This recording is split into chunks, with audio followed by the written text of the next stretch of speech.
Welcome to Faithfully Living, the podcast, where we learn how to live for Christ in our daily lives. I'm Dwan, your host, and I would like to invite you on a journey with me to explore and learn how to be a faithful follower of Christ. Hey everyone, welcome to Faithfully Living, the podcast, where we strive to encourage you to live for Christ faithfully by offering guidance on how to study the Bible, how to understand the Bible better, and how to remain faithful to historic Christianity in a contemporary society. You know, before hymns were written, believers used to sing psalms. You know, the Bible provided the words of worship to, many believers along the way. And if you've been listening to the last couple of episodes of the podcast, we have been exploring the stories of some of the hymns that we know and love, and maybe some hymns that you never heard of before. You know, I am in awe of how God has gifted people with words to tell a story of his faithfulness in their lives. And, these hymns and many others have inspired and encouraged us as believers for many generations. And prayerfully, they will continue to inspire.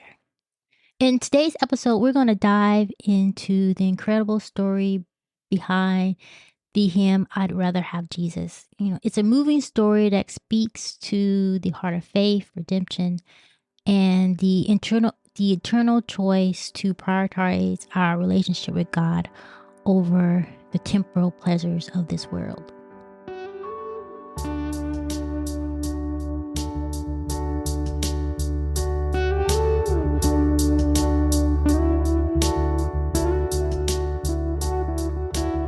All right, let's travel back to 1922.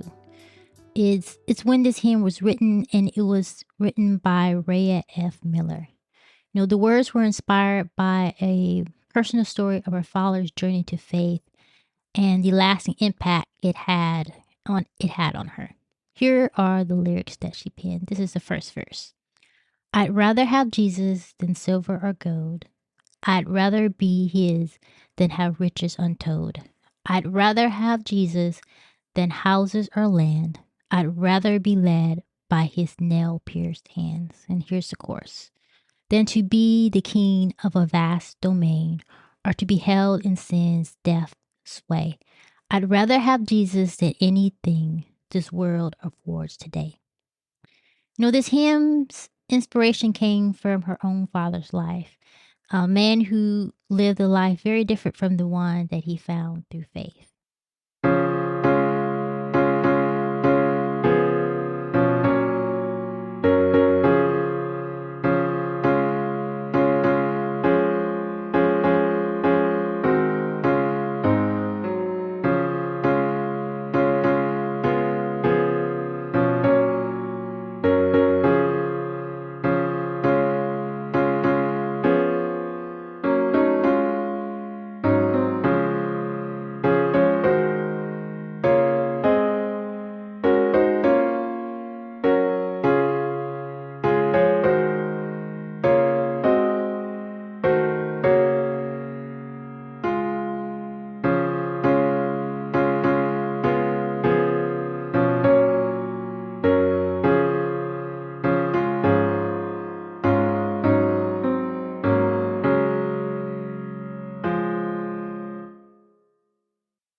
Rhea F. Ross lived in a small town with her family. Her father, Martin James Ross, was no stranger to the world's temptation, and particularly his temptation was alcohol. And he struggled with it for most of his early life. You know, his story is a familiar one at the time in the 1920s. You know, alcoholism was common, and for Ray's father, it had a strong grip on him, and it pulled him away from God and his family. He had been raised in a Christian family, but as a young man, he drifted from his faith, and the temptation of alcoholism and the world got the best of him. You know, he would steal money from his wife's purse, just enough to, get a drink. But Mrs. Ross, she was faithful. She was good, a good, solid Christian, faithful, She lived her life for Christ, and she displayed that to her family and to her husband. She would show her devotion. She would walk to church, no matter what kind of weather. She was there to serve God's people. And eventually her steadfastness broke through the walls of her husband's stubbornness and resistance to the faith. So one day, Rhea's father had a powerful moment of clarity and spiritual convictions. And so from what I read, this it says like in the quietness of his home, in his thoughts, he felt the prompting of the Holy Spirit. And it was at that moment he looked at the direction of his life and realized that he needed to do something more, something greater than the empty promises of the world. And at that point, he decided that he would live for Christ. He would turn away from alcoholism and all the things that came along with it. And he made a choice to follow the Lord. So one night at church, in a church service, he began his testimony of how much Jesus meant to him. And he said that I'd rather have Jesus than all the gold and silver in the whole world. I'd rather have him than anything this world has to offer. And Rhea heard these words, and she sat there and heard the words from her father, and it gave her words to this poem that she wrote, I'd rather have Jesus. She witnessed, a transformation of her father work firsthand, because she knew what she grew up with, and she saw his former life of being an alcoholic, and now she also is seeing or saw the new life that he embraced with Jesus as the center for his life. And this made a deep impact on her. And like I said, it inspired her to write the words of the song, I'd Rather Have Jesus. And it goes to show you how Christ can change people's lives, even from the darkest moments in which they struggle with, and the darkest sins that they have to overcome, because they know through Christ, if they surrender to him, he is more than able and willing to help them if they ask for his help. Here are the second and third verses of the hymn. It goes, I'd rather have Jesus than man's applause. I'd rather be faithful to his dear cause. I'd rather have Jesus than worldwide fame. I'd rather be true to his holy name. And then you have the chorus, and then the third and final verse. He's fairer than lilies of rarest bloom. He's sweeter than honey from out the comb. He's all that my hungering spirit needs. I'd rather have Jesus and let him lead.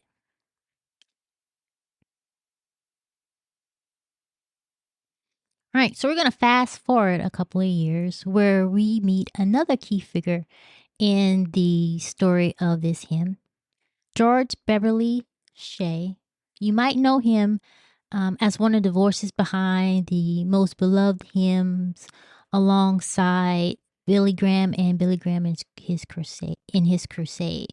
So when George Beverly Shea was young, he too was at a crossroads, but similar crossroads. He had a talent for singing, and he had many opportunities to sing for the secular world, with the promise of fame and financial security, but he wasn't sure if he should take that path.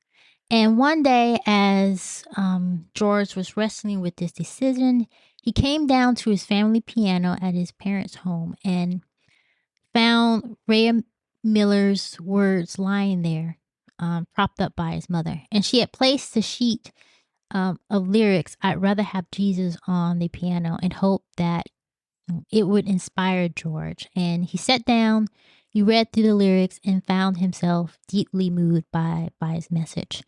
And it spoke directly to his heart, and he wasn't expecting it when I was reading about his story.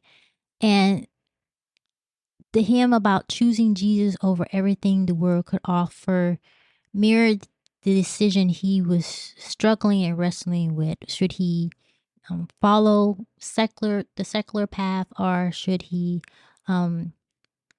follow and sing for the Lord? And feeling inspired, George began to play a melody on the piano, and he crafted a tune for the words of "I'd Rather Have Jesus," and that's how the tune for the hymn was born. In the end, George Beverly Shea, he chose to use his talents for God's glory, and he sung "I'd Rather Have Jesus" in many churches, on the radio, and then, like I said, he used to travel with Billy Graham's crusade all over the world.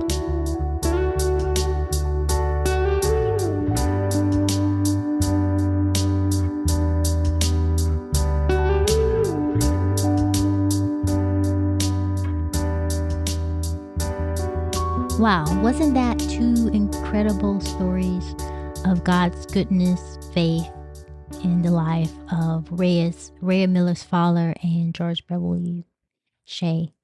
You know, God used one man's testimony of faith to inspire his daughter to write a poem whose words would later influence and impact a young man's life, years later. George Beverly Shea's decision to serve the Lord led him to minister to millions of people. And each time he sang, "I'd Rather Have Jesus," it was as if he was renewing his commitment and reminding himself and others of the powerful choice to follow Jesus above everything else. As believers, what Christ calls us is to a life of surrender, one that is surrendered totally to him. Jesus tells us to pick up our cross and follow him. And in that surrender, we learn and trust in God that we, rather have him than all the temporal things around us.